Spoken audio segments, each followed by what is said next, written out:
Hello and welcome to another Kwentong Atome. So guys, share ko lang sa inyo lahat ng mga nalalaman ko sa Atome Credit Card based on my experience. So, eto, may nagtanong pala sa akin, nagka-problem daw siya sa Atome Credit Card niya, na feeling niya may gumamit na iba, or what if nawala yung credit card niya, ano ba ang pwedeng gawin, saan ba pwedeng mag-report. So guys, nagkaroon ako ng question din dati, may concern ako dati sa Atome, and ang ginawa ko lang po ay nag-email lang ako sa support@atome.ph. Pero may other way pa po sa pagre-report, or kung may gusto kayong itanong. Ito po, ipapakita ko po sa inyo kung paano. So, from your Atome app, hanapin nyo lang po yung Me. Ayan, may arrow po akong nilagay dyan sa baba. And then, pag-click nyo yung Me, lalabas yung support and then contact us. Tapos, ito na yung pinaka-page niya. Ayan. Bigyan ko po kayo ng sample kung paano mag-report or mag-create ng report. So, ayan. Ilalagay po natin email address. Ito ay, sample lang po guys ha. So, ayan.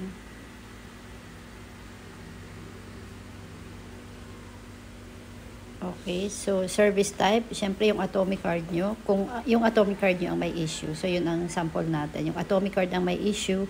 At ang issue, kunyari, ng Atome card nyo is unauthorized transactions or activity. So, feeling nyo may ibang gumamit ng card nyo.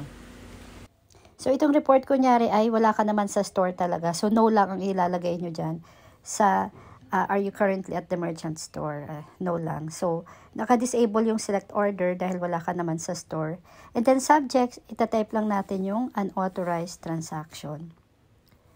And make sure guys na na-screenshot nyo na nga pala bago kayo mag-report dito. Yung mga concern ninyo, yung mga transaction dapat na screenshot nyo na.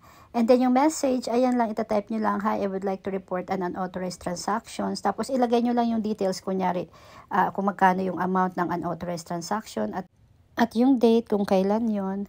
Tapos, click nyo lang yung attachment, yung may plus sign na yan. And then allow photos. So once nalagay nyo na yung photos ng screenshot nyo, i-click nyo lang po yung submit and then maghintay na lang po kayo ng reply nila. So another way nga kanina nabanggit ko is yung email. So ito ang ginawa ko, nag-email lang po ako dito sa address na to. Yan, support@atome.ph. And yes, nag-reply naman po sila sa email ko.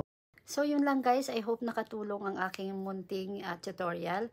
And please pakiabangan nyo lang, marami pa po akong mga kwentong Atome na ilalabas. Thank you po.